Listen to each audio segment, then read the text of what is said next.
Now, every time I bring one of these guys up, Greg just like rolls his eyes. But I saw a headline with Ray Dalio, and he's the CEO of Bridgewater. They manage like $90 billion. Okay. So people listen to Ray Dalio when he talks, except for Greg. He quoted a Chinese proverb and he said, "A smart rabbit has three holes." But translated, I think what he's saying is when trouble strikes, you've got to have a couple of exit plans. You got to have a couple of holes to crawl into, I guess.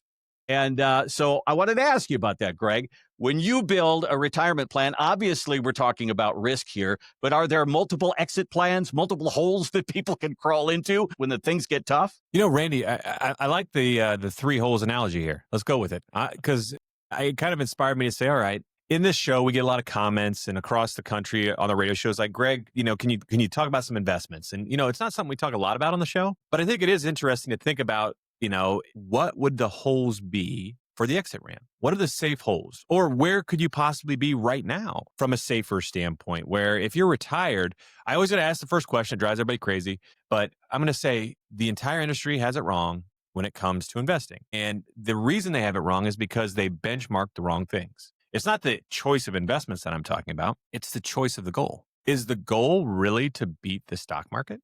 Is that success for you? Does your life change when your guy or gal beats the S&P by 1%? Like, does that mean anything to anybody out there?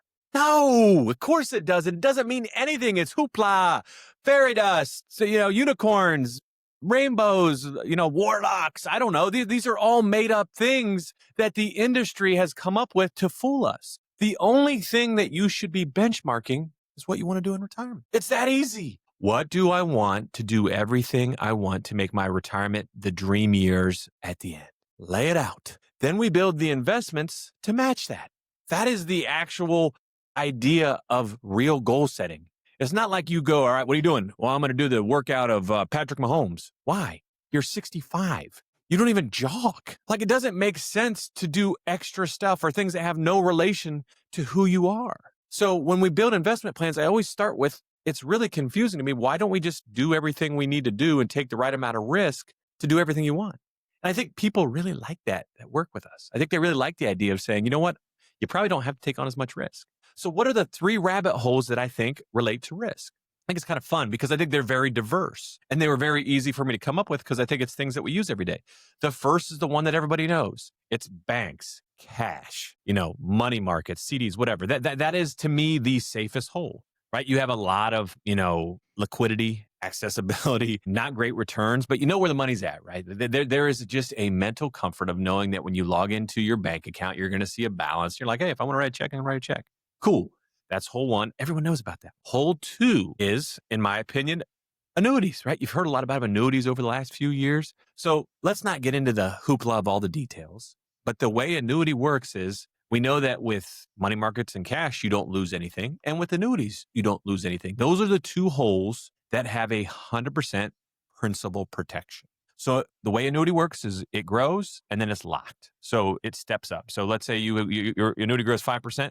The next year, if it goes down 5%, your 5% that you grew is unaffected, right? Like that is the nature of an annuity. It locks steps up. You've sacrificed growth and some potential and some extra returns, but in return, you get the consistency of either picking a fixed rate or they call it a fixed index rate. So a fixed rate's just like a CD or something where I want 5% or 4%. And that's what you get.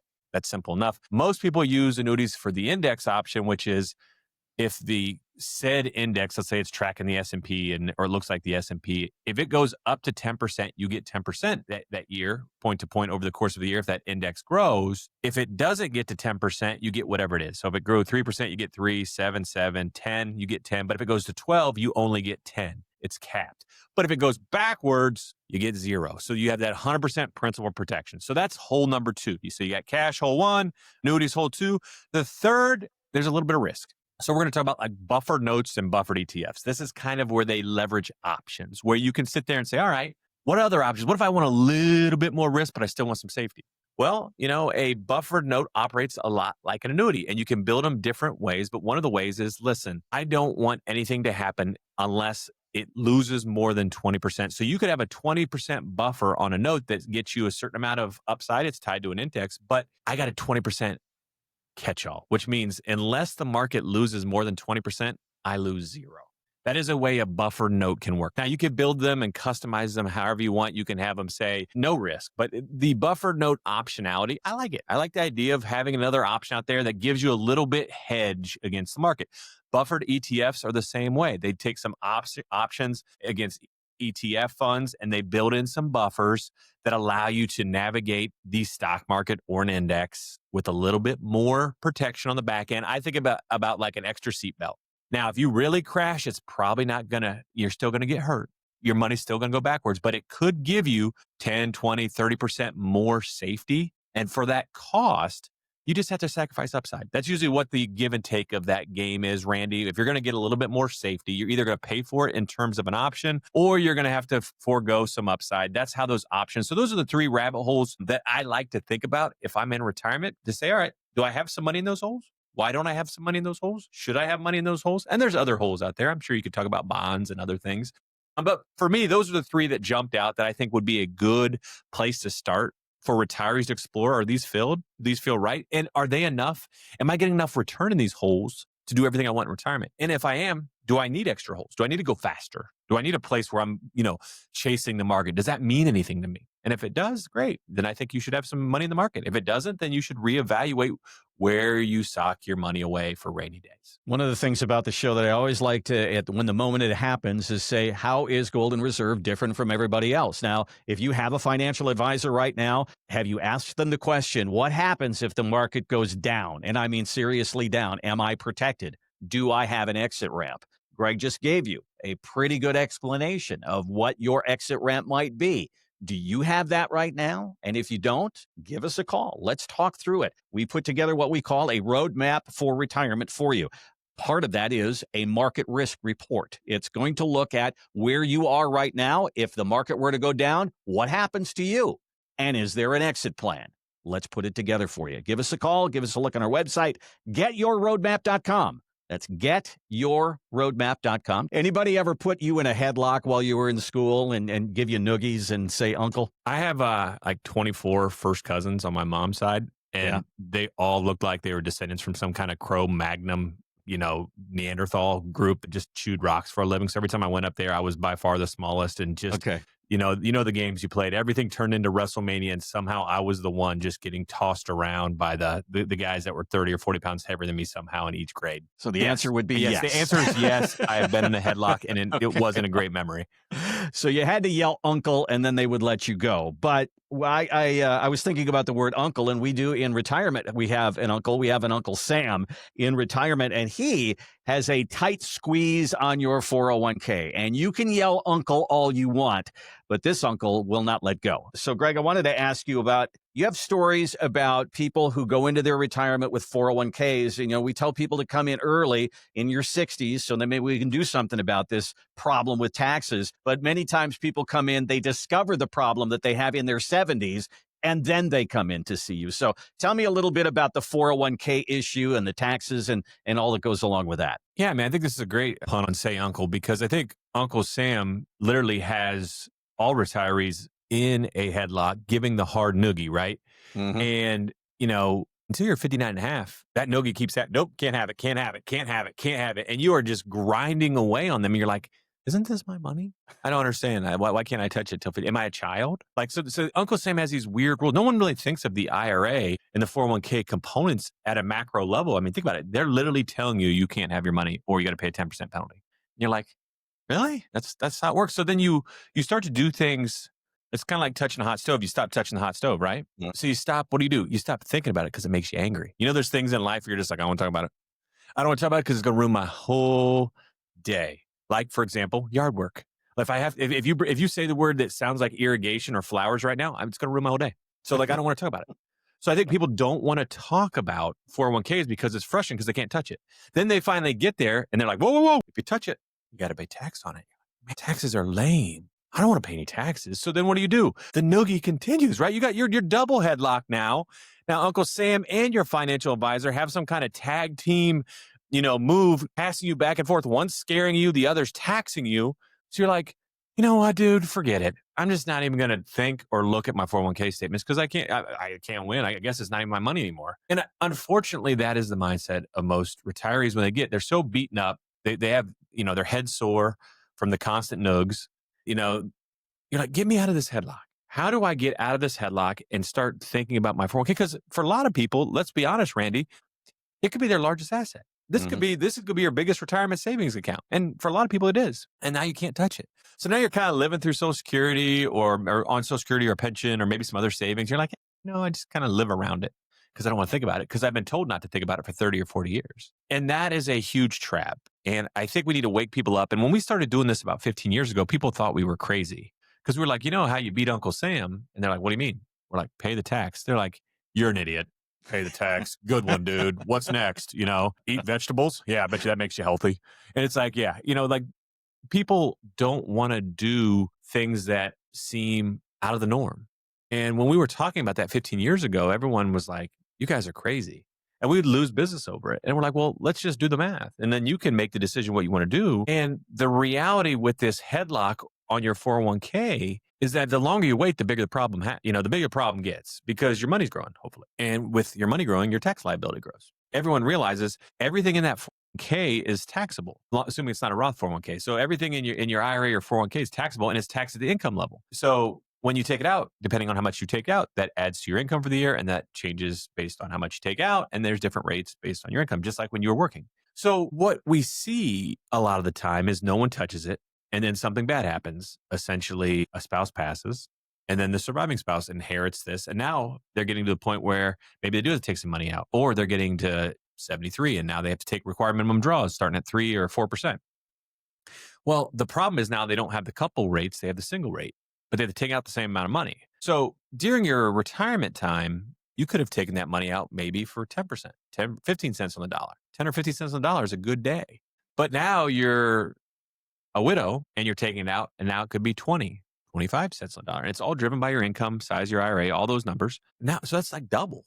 So instead of, if you had $1 million IRA, you could have got it out for, let's say, 100,000. Now you're paying 200,000 of taxes. Because when you look at your IRA, think of it like a pie chart. A portion of that is taxable no matter what. You can't beat Uncle Sam.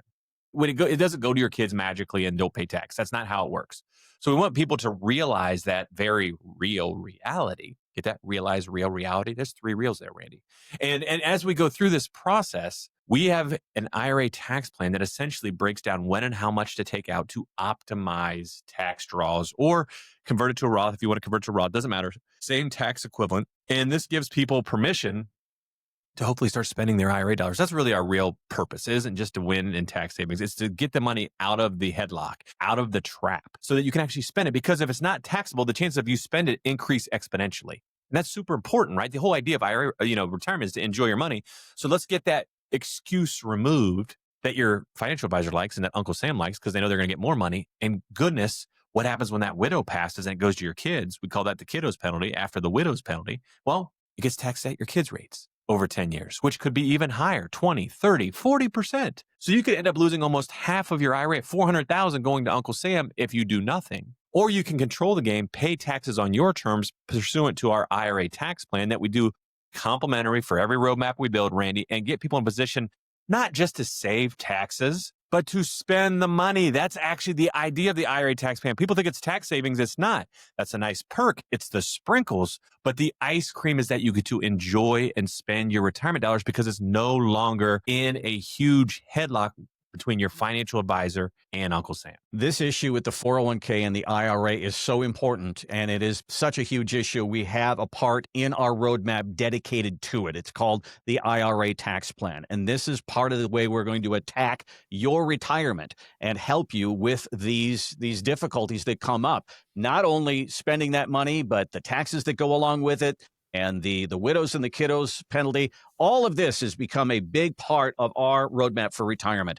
Here's our website, getyourroadmap.com. You can start right there if you'd like, getyourroadmap.com. How much will you spend in retirement? Everybody wants to know, Greg, how much should I save for retirement? I got to know how much I can spend in retirement. And there's a lot of rules of thumb out there. One is you will spend 70 to 80% of your working year's income in retirement. And that seems to hold up in the data. but there's been some research out there, Greg, about how and when we spend our money, and your imagery of the smile seems to be kind of coming through here. Spending a lot at the beginning, it goes down, then it goes back up again. Tell me about the new data and what you find out of all of this. Randy, I'm sorry. I'm just reading between the lines.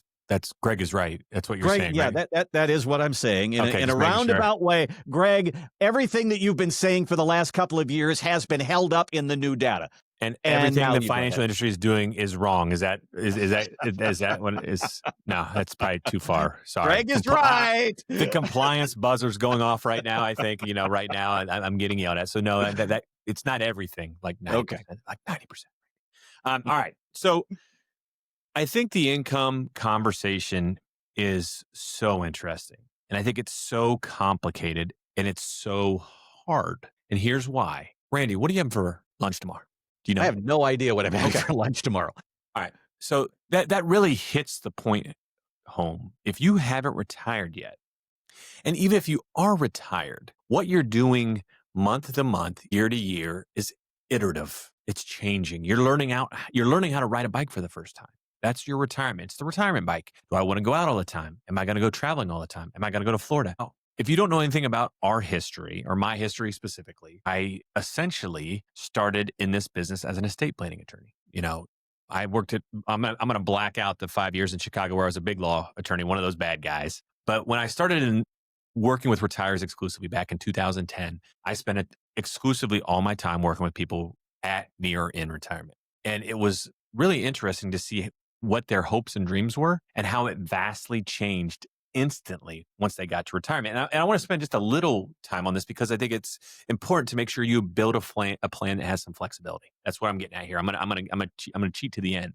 But you know how many people are like, I can't wait to move. We got a place in South Carolina. We got a place in Florida. You know how many people we've talked to that have moved back, and they're like, sweet baby Jesus, July in Fort Lauderdale is no joke. It is lava hot, and we don't ever leave the house, and we don't have any friends here. Yeah. It's really cool when it's 70 or 80 degrees in January and February to live down there, and not cool literally, but cool to be down there. It's fun. We're out and about. We're walking around, and then you're on the sun. You are walking on the sun for 4 months a year with humidity that's 8,000%. We're like, this isn't exactly what we signed up for. And we don't ever get to see my kids started having grandkids. They didn't have grandkids when we made this plan. I want to watch them grow up and be part of that. So it's iterative. And I say that jokingly, but that's a real story that I've heard dozens of times from clients where they moved back or they got rid of their house because they have these hopes and dreams of golfing and doing all this stuff. And they realize, oh my gosh, I've never really lived that retirement yet. Well, it's not your fault. You've never lived it. So as you're building out your game plan, you start to get by year 3 or 4, you're starting to get in a groove of what you want to do and what you know. A lot of people are like, I can't wait to travel.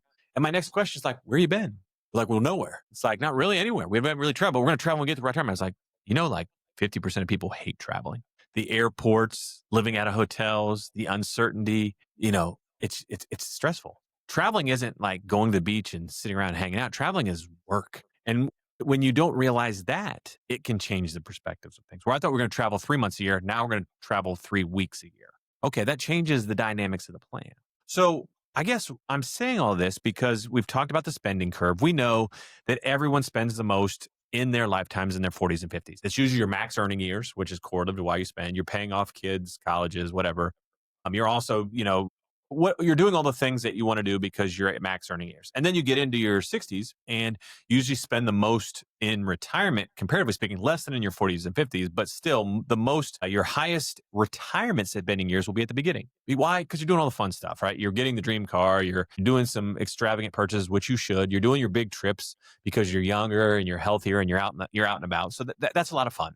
And then it starts to go down and then it can go up again with healthcare, hence the smiley face. But one of the unique parts of your retirement is there's this article I thought was, and I haven't ever talked about this before regarding income, and I think it's important, is that 60% of households see spending go up and down from year to year. What does that mean? It's very volatile. The way you spend in retirement is very volatile based on the year. And I think that's super important. And I think it hits home why we build our income forecast the way we do. Our income forecast goes with you. Almost all financial plans that I've seen in the past that that financial advisors put together build out a 30-year, 25-year plan of your income plan. Here's what you should spend, why, et cetera, et cetera. And that doesn't work. It doesn't work because it's built on all assumptions. What I did is like, I refuse to build an income plan. I'm not going to do it.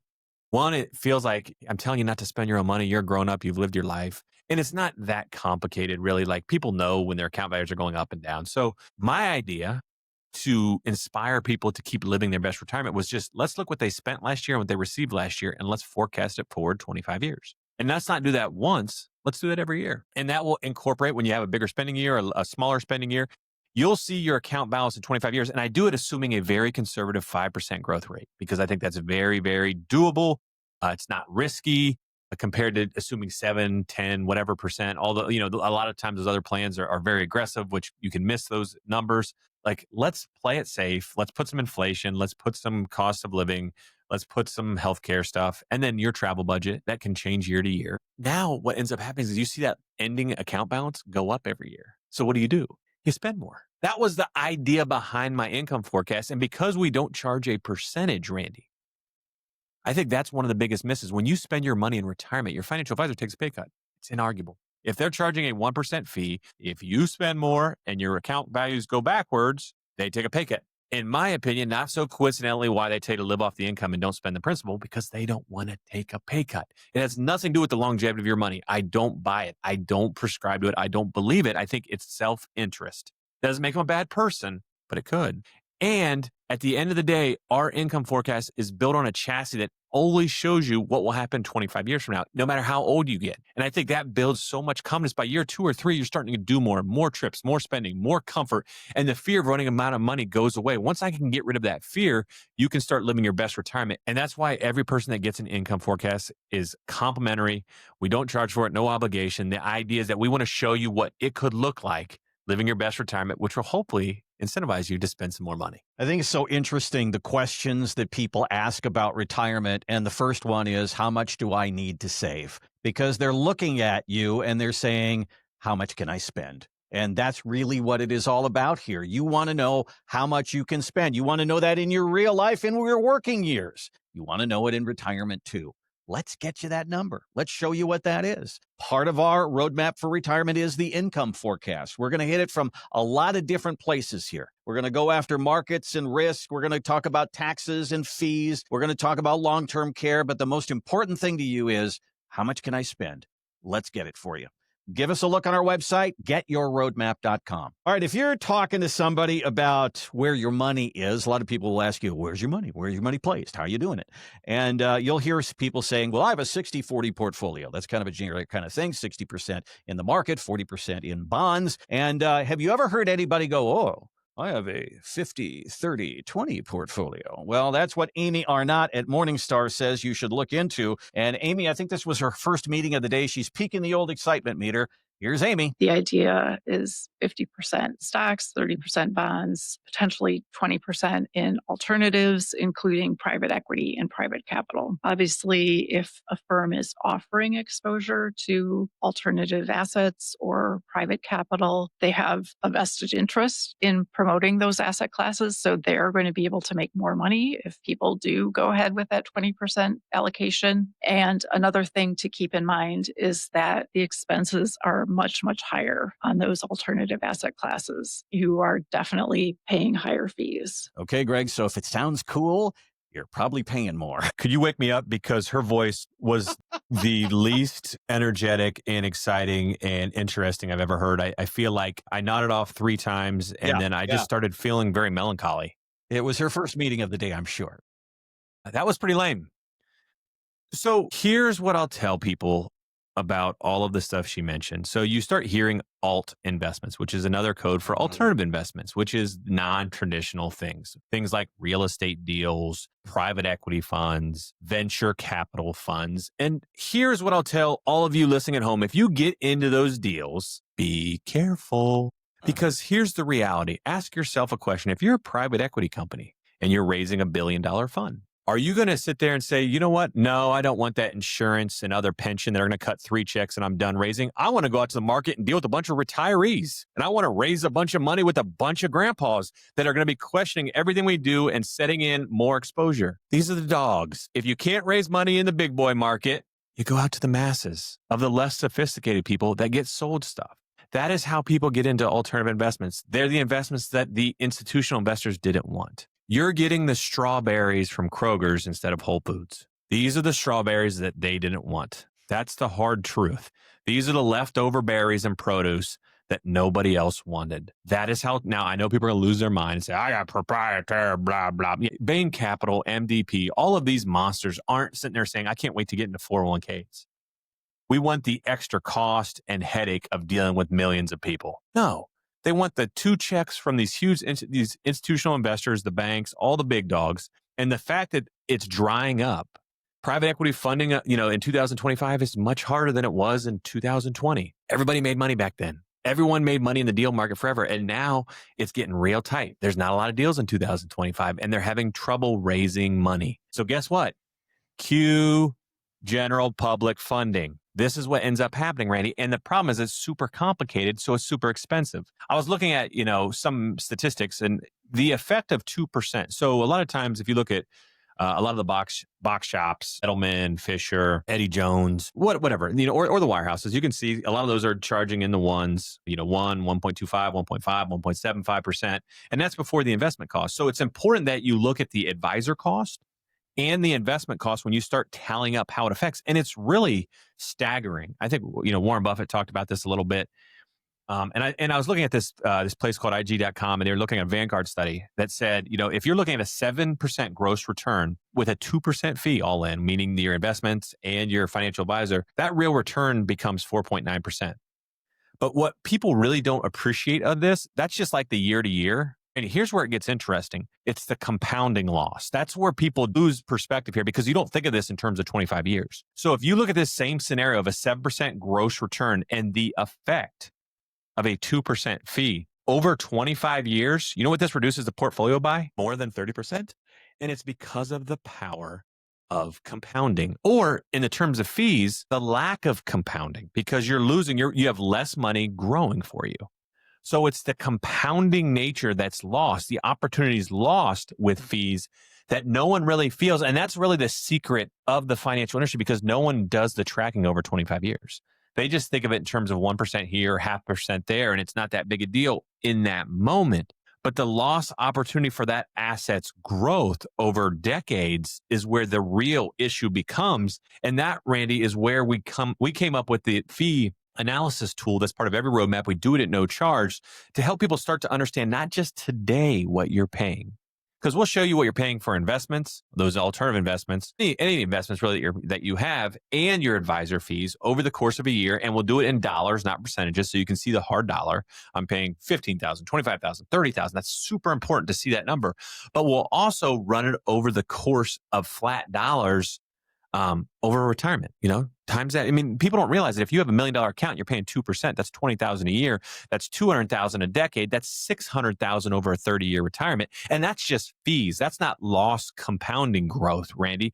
That is a scary place to be, that you're paying for your financial advisors and BlackRock's retirement, not your own. In any other part of your life, when you hire somebody to do something, you know what you pay. If you pay somebody to paint your house, you know what it costs for materials and you know what they cost for the labor. In the financial industry, for some reason, that is not the way it is. You got to dig and you got to have somebody who actually extracts these numbers out to find out what you're going to pay. And then when you find out that number, a lot of us get angry. And that happens sometimes when we go through the roadmap for retirement and we do the fee analysis. What if you could put some of that money back in your pocket? Wouldn't that be a great day? Let's see if that is a possibility for you with our roadmap. Give us a call, give us a look on our website. Let's go through the process, see what you're paying, give you that number, and see what we can do about it. Getyourroadmap.com is our website. Now, in that same research that we were just looking at there, it talked about people who get into retirement and maybe she retires first or he retires first, and then eventually they're both retired, and how the volatility of the spending goes up and down, as Greg said. But Greg, tell me about that. That's a dynamic there that's kind of interesting. What kind of challenges does that bring up? Maybe when somebody's 5 years older, so they retire first and then they move into retirement together. What kind of challenges does that bring? I think it reminds me, we did an interview with an author a week or two ago that we'll be putting up on YouTube that wrote the new book called Retire Retirement. He had a lot of interesting concepts where he believed. Now, you think it's hard to get people to pay taxes. He believed that people should work till 75. Wow. And the idea was most people that retire at 60 or 65 see a huge decrease in happiness, and he relates it to having no purpose. Now, he's prescribing not necessarily doing the same job unless you love it, but maybe doing part-time jobs or new jobs or something to keep you engaged, which then keeps you earning a little bit of money, which means that you have to save less to get to the retirement threshold, which means do more during your life. That was really the premise of his book, is like, you shouldn't do without for 60 years so that you can maybe get to a point where you can do whatever you want the last 20. I thought it was really interesting and smart. So Retirement by Derek Coburn is the book. But I think this ties really closely to your kind of partial household retirement, where you have different age brackets or people retiring at different times. And it is complicated, and it should be part of your plan. And your retirement guide should be discussing this at length, because it does change the income streams and it changes what you need to retire and how people operate. But what I do find is that someone usually wants to do stuff, and when someone has to keep working and the other can't do stuff, it's a problem. Right. Like to me, finding ways where you can have the flexibility in your job and your life to have that partial retirement, where if someone's going to keep working, they're doing it in a way where it allows them more flexibility. That's a winning recipe. But if someone's working full time and the other person retires, now you got two separate lives going on right now, Randy. So to us, that's the biggest disconnect, where we see people pivot back and forth, or one person goes back to work, or the other person retires pretty soon thereafter, where the plan doesn't really work as they drew it up, because they don't think about the life realities, because you're on two completely different schedules now and two completely different workloads. And I always think it from a standpoint of, like, it's also stressful for the person working to come home, and that person at home's waiting for them, and they don't have their job anymore, their connections, their people. And all of a sudden it's like they're ready to roll. And after a full hard day of work, it's hard to stay engaged. So, I think we focus a lot on the numbers, but retirement timing should be something that you and your loved ones spend a lot of time on when you're putting together that ultimate, exit plan, Randy. And I think the roadmap for retirement does a great job of outlining the financial pieces, the income pieces, the tax pieces, and hopefully starts to have some of those conversations as a team on what that exit off-ramp looks like for both of you, and when it works together and how it works together. Greg has said many times here on the show that when a couple sit down and we talk about the roadmap, this might be the very first time that these two people sitting on the other side of the desk have talked about these issues. And it needs to be talked about, all the financial stuff and all the other stuff to go along with it. Let's sit down and talk about your retirement. GetYourRoadmap.com is our website. So I guess it's taken a long time for these numbers to come out, but we're getting the numbers for last year on how much elder care has gone up in this country. And this is according to Genworth. And if you know anything about Genworth, they were one of the big companies that would do long-term care insurance. So Greg, if you decide you want your care at home, I don't want to go into a nursing home, I'm going to be in my own house, the average cost per year for that now is $77,000 a year. If you go into a nursing home, if you share a room with somebody, it's $111,000 a year. If you have a private room, $127,000 a year. And this one, 80% of people over the age of 65 will need some kind of care, elder care, in their latter years. So Greg, I know that we can talk about this till we're blue in the face, but in my opinion, it doesn't really become real to you unless you have a family member and you understand what this is all about. I don't know how we can get through to people to say, this is really an important part of retirement planning, but we're just going to keep pounding the drum and saying this could be one of your biggest expenses in retirement. I think that's right, Randy. I mean, again, Aler Stallings is the estate planning and elder care law firm that Tim Stallings and I built starting back in 2010. I think having that perspective has built at least an amazing solution for this risk that we saw what the market wanted and didn't want. And that's where we leaned in, being that we've dealt with, thousands of retirees going through different elder care law situations, family members, et cetera, has put us in a very dynamic place that we know this intimately. And I will note, that $77,000 for home care isn't full-time, right? Like, I think some people if you want a full-time 24/7 home care person, it is catastrophically more expensive. We're talking hundreds of thousands of dollars a year. Take $25, $30 an hour and then times it by how many hours in a year. right? Like that's what we're talking about. It is a huge number. It is certainly not cheaper than living in a facility. So I think people need to make sure when they hear that they're probably quoting a certain number. I couldn't find the number they were using, but $77,000 for home care, and that's unskilled care. I will also note, at home. Not that we don't want people to be at home, but a lot of times, they just can't provide the amount of support they need for someone with Alzheimer's or dementia that needs that 24/7 care. A lot of times they have to go into memory care units, which again, Randy, these weren't memory care unit prices Right. that are also more expensive for 24/7 lockdown units that people need when they have those type of illnesses that are becoming more and more prevalent. So the solutions that we came up with at Aler Stallings, relate to ways that hopefully fit the market. What we knew is that no one wanted to pay for long-term care insurance anymore. They were insuranced out, right? You get to retirement, and unfortunately, and this is on the industry, they didn't do a very good job underwriting it. So a lot of people early in, let's call it 2005 to 2010, bought a ton of Cadillac policies, which was, hey, I'm going to pay a certain amount, and then I get unlimited amount to pay for my long-term care. That's what we call Genworth used to have those policies. MetLife had those policies. And if you look at the history of long-term care insurance, that was like the gold standard where you just paid for it, and they're just like, yeah, we'll pay for whatever it is. Well, what they didn't realize that in the 1980s, skilled care, nursing home care was like $10,000 a year. And now in 2025, it's $10,000 a month. And the reality was Alzheimer's and dementia completely broke their model, right? Like you had people that usually were staying 2 years, 1 year. Now you have people staying 10 years, 12 years, 15 years. And the model just wasn't, and it basically ran a lot of insurance companies out of business. And they have new ones now. Obviously, there's still Money Guard, One America does it. They still have providers that underwrite it, but it's a lot more expensive. That's really the short answer. It's a lot more expensive to get long-term care now. And most people don't have the appetite to be like, well, I only get 3 years or I only get 4 years, 5 years. What if it's 10 years? Well, it doesn't cover it. And then yet they're still paying these big premiums. And they've also had some bad PR where the insurance companies have raised their premiums. They get you locked in, and then all of a sudden the premiums keep going up and up and up. And I think that's ran a lot of people out. When we think about the way it works, let me just tell you what happens when you go into a nursing home, because most people don't understand the process. Here's what happens when you go into a nursing home. You go into a nursing home and everyone thinks, let's say the typical, someone breaks a hip, someone breaks a knee, they go in, they go to rehab, they go to a facility for rehab. They go to, a lot of times nursing home facilities have rehab centers. All of a sudden they see, well, mom has this traumatizing event triggers and exacerbates a mental issue, Alzheimer's, dementia. Like, hey, mom and dad have, early onset or advanced, memory issues. They can't go home.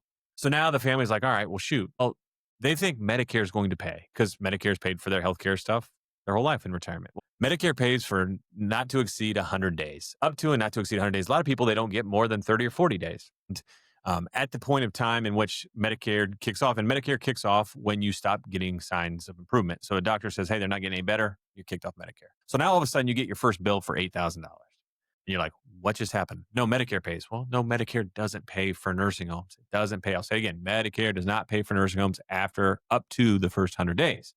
So then you pivot to, well, what happens now? Well, you get your checkbook out is what happens. Because you start paying and nothing kicks in till you basically run out of money. The surviving spouse, I think, can keep the house. They can live in the house. They'll put a lien on it as you live there. So they won't kick you out of the house, but they'll bleed you down to, let's say, every state's a little different. It depends on how they, for Medicaid for the aged is what you're trying to get for. Not Medicaid for the indigent. Medicaid for the aged is the program. In most states, that's run by the Job and Family Services. And what ends up happening there is it's like $120,000, give or take. So like you get a little bit over $100,000 is what the surviving spouse can keep. And then the spouse in the facility starts getting Medicaid benefits. And when Medicaid benefits turn on is when they start keeping track of those Medicaid benefits, and then they put that lien against the house. Now, if mom or dad, whoever's at home, goes to sell the house, they will realize that lien. If they don't, until mom or dad dies, then with the kids, they'll have to pay off. A lot of times there's no equity left in the house because the Medicaid lien will eat up all the value in the house. So these are the things that I think most people don't realize how catastrophic it could be, because at $100,000, $150,000 a year, it doesn't take long to eat up a life savings at all. So what if both go in, right? Like these are the things where mom and dad worked their whole life to really build a legacy to go to their grandkids, pay for their college, who knows? Whatever you wanted to do, you built a house. That generation, they're very proud. Baby boomers are very proud. Greatest generation was very proud to be able to build something. And the idea is maybe not to leave a bunch of stuff, but leave something to your family and your kids. So we came up with asset protection trusts. We didn't invent them, but we use them. And I think they're a very effective tool and alternative to long-term care insurance. They're a lot more, they're much more economical in almost all cases than sitting there trying to pay premiums for the rest of your life. And then if you end up, forfeiting the policy, you don't get anything out of it. Whereas an asset protection trust, you put things into this trust, your home, maybe other investments, and in 5 years, everything in that trust is 100% protected from the nursing home, and increases eligibility for other government programs, the VA benefits, Medicaid, et cetera, et cetera. So this is a great option, I think, for people that are concerned with long-term care. I think anybody that has less than, let's say, $2.5 million of investable should be thinking about long-term care strategies. It's part of every roadmap we build, Randy. I think it's super important. I think it's vital to be a complete retirement plan. If you don't talk about long-term care, you don't have a retirement plan. Now, your options could be different and you could choose to do different things, but you have to at least have the tough conversation. No one wants to go in the nursing home, but no one wants their house to burn down either, Randy, but we all have homeowners insurance. And I think that's what this is. This is your version of homeowners insurance where you're thinking, if this happens, I don't want my spouse to be impoverished. I don't want them to get everything. What can we do to protect some assets so that they're available to me or my spouse in these catastrophic situations? And I think this is an option that a lot of people are using. We would love to have the opportunity to talk to you about your retirement on all the different levels, not just investments and markets and taxes. Yeah, that's a part of every roadmap for retirement. But we also want to talk about some of these hard issues as well, because they can really affect you financially. Give us a look on our website. Give us a call. GetYourRoadmap.com is our website. GetYourRoadmap.com. We use the word confidence a lot on the show here. We want you to have a confident retirement. We want you to have the confidence to spend. Well, how confident are you about your retirement? They do these studies every year. 2 years ago, they asked the question, how confident are you about retirement? 39% of people said it would take a miracle for them to retire comfortably. Today, 2 years later, that number is down 21%, almost cut in half. People are feeling better about their retirement. What is the reason for the big swing? The stock market. The stock market in the last 2 years is up 40%. So people are placing their retirement confidence on how well the stock market is doing. We all know that can change, but Greg, is that confidence misplaced? Well, can I go a step further and say that I don't think it's the stock market? Okay. Can I play that game? Can I play that game? Sure. All right. So I think it's a question of where the information is coming from. I mean, let's take this thing way back to the Gutenberg printing press, right? That was the first way that we came up with distributing large amounts of information. It revolutionized and changed the world. When people started actually having newspapers, literacy went up, the control of information. I mean, because it's about information being controlled. Who is controlling the information gets to dictate how the world works. Well, back then, it was all word of mouth, and it wasn't very efficient. Now, all of a sudden, you have newspapers. Then you had the radio. Then you had TV. Well, back in 1980s, which isn't that long ago, there was 4 television channels, and one of them was a financial channel. There wasn't an internet. So no one had any access to information. All they could have is what the financial industry told them. The person selling you stuff was also the educational wing of your retirement, which is a dangerous place to be. It's a dangerous place to be because their objectives are probably different than yours. Their objectives are to make money off your money, plain and simple. They're not operating off altruism and smiles. They need dollars. And to do that, they need to keep as much of your dollars in their system for as long as possible. My hope is that this correlation isn't just due to some stock market growth. It's due to some education by people like us and other folks that are out there saying, you're going to be okay.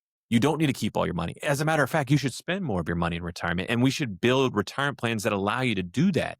And by crossing that bridge, Randy, we're disrupting an industry that's been around, one of the largest in the world for the last 100 years. It's $1 trillion industry that we're fighting here, Randy. So it's taken a minute, but I think we're starting to get some footholds when it comes to writing things like my book, Fire Your Financial Advisor, 40 years of greed and exploitation of the American retiree and how people can fight back. Why it was an Amazon bestseller a handful of years ago, because I think people are hungry for more information on what it means to be a retiree and how they can fight back against an industry that is controlling all the cards, but not anymore.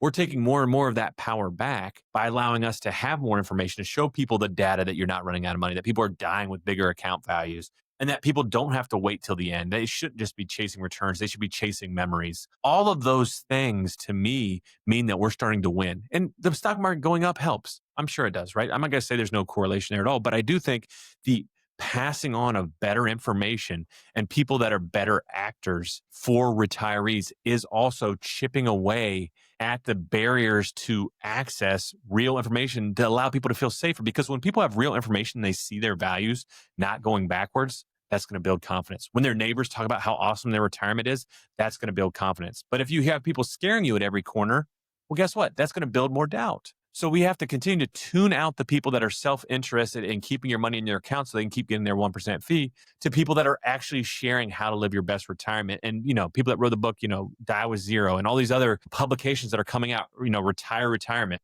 Money Unmasked by Gary Gunderson, all these books that are coming out, this new wave of financial literature that is inspiring people to understand how their money should work for them a little bit better and how it should work a little worse for the financial advisors. And I think that's a really good thing, Randy. And hopefully people are taking the time to really kind of open their eyes and look around a little bit, because there are a lot of options out there with a lot of great people, hopefully real excited about you living your best retirement. And that means spending a lot of that piggy bank, not saving it or hiding it or scaring you into not using it, but instead showing you how to really, go out there and do those trips and make those dream purchases and just continue to build memories, because that's what it's all about. At the end of the day, when you're sitting there on your deathbed, you're not going to be staring at a bank statement. You're going to be sitting at a photo book, and you're going to be looking at, you have your family around you. You're going to be thinking about all the great things you did, not what NVIDIA did back in 2025 for your portfolio. So, hopefully the roadmap gets us there and is the bridge that helps people continue to educate themselves on how to live that retirement that's built more about memories than dollars. And this is why we call the show Fire Your Financial Advisor. Give us a call at Golden Reserve and let's talk through your retirement. And you probably got questions. Let's get you some answers. And it's not just about when should I file for Social Security. There's so much more. If you listen to this show, we really do dive into all the issues that are going on with retirees today. And our roadmap for retirement, step by step, clicks off those issues. Give us a look. GetYourRoadmap.com is our website.